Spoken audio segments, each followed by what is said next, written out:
28 Years Later was written by Alex Garland and directed by Danny Boyle, and is a sort of sequel, sort of follow-up to 28 Days Later and 28 Weeks Later, the last film which was released in 2007. So we've had about 18 years of a gap. And the film stars Aaron Taylor-Johnson, Jodie Comer, Ralph Fiennes, and a wonderful talent called Alfie Williams, and we'll come on to him shortly.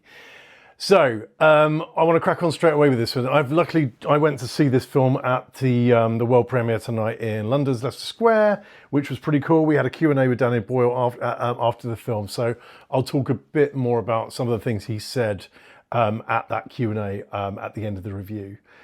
So I'm really pleased. I basically just had an hour commute home, and I felt like this with Sinners actually, that I wanted to take a bit of time to let it sink in, because it was one of those films I didn't have an immediate kind of reaction to. There's a lot to this film, and I really wanted to kind of sit and digest it. So what did I think of 28 Years Later? A hell of a lot of good stuff, and I think I'll just kind of crash straight into why I really like this film and why I am delighted in terms of where we are with horror movies right now, legacy sequels, fan service, why I found this film so refreshing and such a delight. So undoubtedly, this film will be very, very divisive, and there will be people that have watched those original two films, which, you know, I think apart from, you know, how 28 Days Later looks and how it was filmed, was maybe slightly more of a conventional approach to your kind of classic zombie film. This film just doesn't really follow any of the same beats from those first two films. It's actually more of a sort of a family epic. You know, with sort of zombies in the background in many, many ways. I loved that, and I know that there are people that absolutely don't. What I just really love about it and I respect is this film just lives in its own time. It's very much its own product, and it isn't bogged down in, well, it comes from that 28 Days Later universe. There's just nothing done in this film that makes me feel like the filmmakers cared about its legacy, and I love that, because we've just had so many lazy legacy horror films now in the last few years where, and you know, it's not even just the horror genre, but all these sequels that come from, you know, films that haven't been around for a while, so it's this big build-up of, you know, we're going to get a new movie. And this film is just such a middle finger to that. There's just no fan service.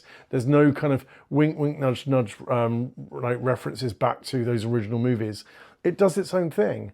You know, it just doesn't really follow on in any way. And, you know, I'm not going to do spoilers in this review, but I was spent the whole film being like, Cillian Murphy's going to show up. And, you know, I don't think it's a big spoiler because it will be in the reviews that he's not in it. And I'm so glad that he wasn't, because I think actually it allows this whole film to completely breathe and do whatever it wants to do and break all the rules. And, you know, not just break the rules of the franchise, but just break the rules of filmmaking generally. I think one of the things I loved and what I really felt throughout this film was it never did what I expected it to do. There's a moment sort of 20 minutes into the film where I just thought, oh, is this what the film's going to be? Because the trailer for this film, I mean, the trailer's been out now for, I would say, the last 6-7 months. It was just before Christmas that came out.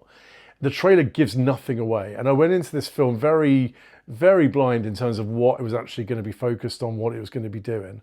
And I absolutely loved that. I really didn't know what I was expecting. And as I said, that first 20 minutes sort of sets up what you think might be what it is. And it completely isn't that. You know, it will go off in a different direction here. And it does that a number of times throughout the film. In terms of the ending, very much a divergence from the rest of the film. But I'm not going to do spoilers. It's one to watch and enjoy for those reasons. But yeah, it wasn't predictable. It just did something completely fresh and new. And it almost felt, I've heard this as a criticism in a way, that the film is almost using the legacy of the sequels to tell a different story. But I think that's great. Like, let's do something else. There will be fans that just want a retread of those first two movies, and it's like, just watch them again if you want that. Like, let's see something new. So you might be able to tell I quite liked it. I thought it was a really interesting movie, and I made a load of notes. So I'm actually going to backtrack a little bit and just go back into more about the actual film itself, rather than kind of the symbolism for me around that kind of fan legacy stuff. What I thought was really interesting about this film is, you know, those first two movies are all about the reaction to it. You know, it's all about the horror of what was happening and seeing our characters sort of try and react to that and get through it. This film takes place in a different time when people know about the infected. The infected are evolving and changing into their own thing, but this kind of small society has managed to create itself on this little island. It's filmed on Holy Island off the east coast of the UK, and it's pretty stunning. And the way the characters react to what we see as being absolutely horrific is kind of everyday to them. And I just thought that was a really interesting dynamic. It was sort of similar to Dawn and Day of the Dead, actually, where they've sort of become accustomed to the day-to-day life of these infected being, you know, in their environment and having to adapt. And we as the audience don't have that. So what's horrific to us is kind of mundane in many ways. And that's kind of the setup of the main part of the sort of the first half of the film. Also, uniquely for a horror film, there were a real set of emotions of this film. It was really heartfelt. It was really emotional. There were definite times when I was choking up. Just didn't expect that. It had a depth to it which I didn't expect, and that's really classic Danny Boyle. That he doesn't just make films about a thing. There's always a theme, but the way he draws it out, I thought really worked and really made me feel something, which is very rare. You'll also know, if you view my channel regularly, that I really hate the trope of just arsehole characters in films where people are just mean to each other for no reason. This film, again, has a real heart. Like, the characters there's a genuine emotion and love for each other that really comes out. And there's a kindness and you're waiting for a character to just say something awful, and they don't. It feels a bit more like real life, that, you know, people are genuinely wanting to help each other out and be kind to each other and recognise when someone needs some support or needs a comforting word. And I really love that. It's maybe it's more of an American horror trope, but just characters being dicks to each other, it's just not fun to watch. It's not fun to listen to. And again, really all underpinned by just really good casting, really good performances. As I said, Rafe Fiennes, it goes back to that sort of kindness, is just a really good and wholesome character that does something with the concept of death and remembrance, and actually makes something really poignant even about the 28 years later part, that is more about not just the passage of time, but about who we are and the memories that we build and the legacy we leave. So this is deeper stuff than a zombie movie. As I said at the beginning, though, the standout for me is Alfie Williams as Spike. I generally don't like British child actors. I generally find they're a bit bland and they don't really convey the emotion I want them to convey. He just does a phenomenal job. I mean, I think he carries the film. He's almost in every scene. He's absolutely believable. And when I said earlier, this film is like a family epic. This film is about almost coming of age and, you know, becoming an adult and understanding mortality more. And there's this whole motif about memento mori and not remembering that we are mortal. Our parents are not perfect. And that's a major theme of the film. Again, almost with the sort of the infected as the background to it, which I thought was really interesting. In terms of the negatives, I think this is obviously going to be divisive, this film. And I think there will be people, and let them, is complain about the fact that it's not really like 28 Days Later, and it's not like 28 Weeks Later, and it wasn't like a zombie film, and there were no callbacks to the original. You can sense my eye already. Like, I don't care. I'm so glad it didn't do that, and I'm so fed up with films relying on nostalgia than just making something that was good and unique and special. And apart from the themes and the acting, I mean, the way this film looks, there's been a lot made about the fact that it was filmed on iPhones. I think that's kind of by the by.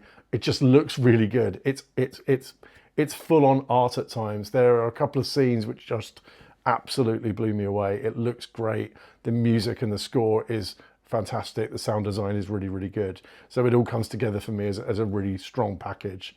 But yeah, I think there will be people that will be like, oh, it's not what I wanted. Go and watch the original then. Like, let's start to do more interesting, more original things with existing IP.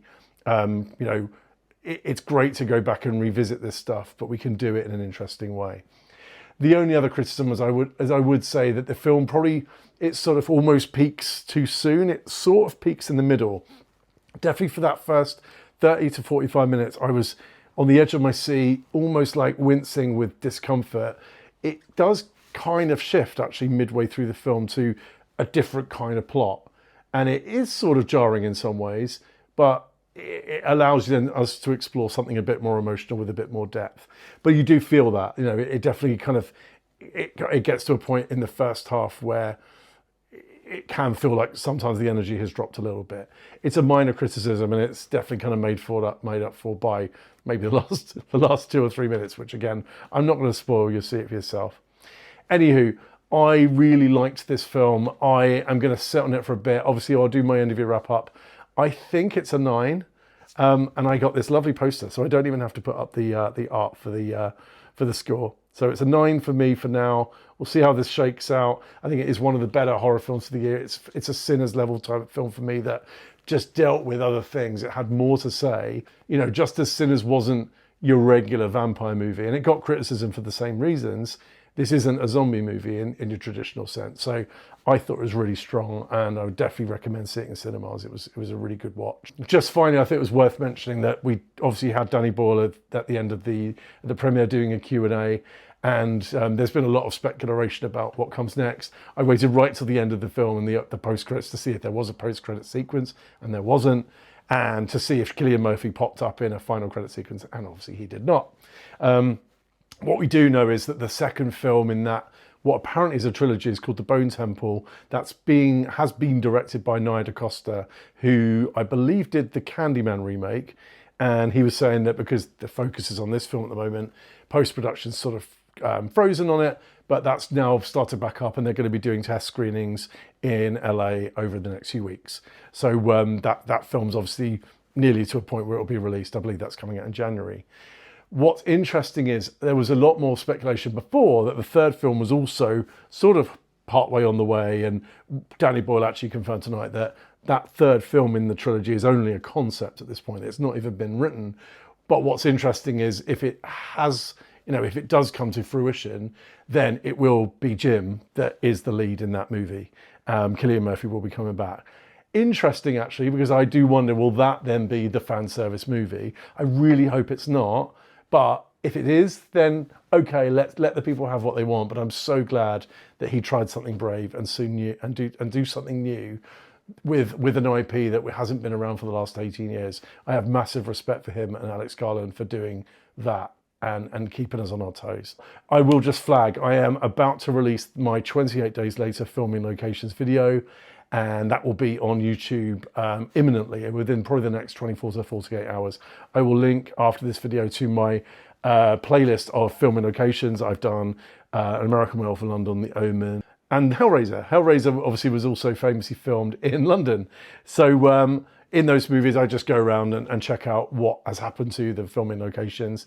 And I'm really happy with the 28 Days Later one. I found out a lot I didn't know. I've been to a lot now of the locations in that film. So please check it out and go see the movie, comment below, let me know what you think, and I'll see you on the next one.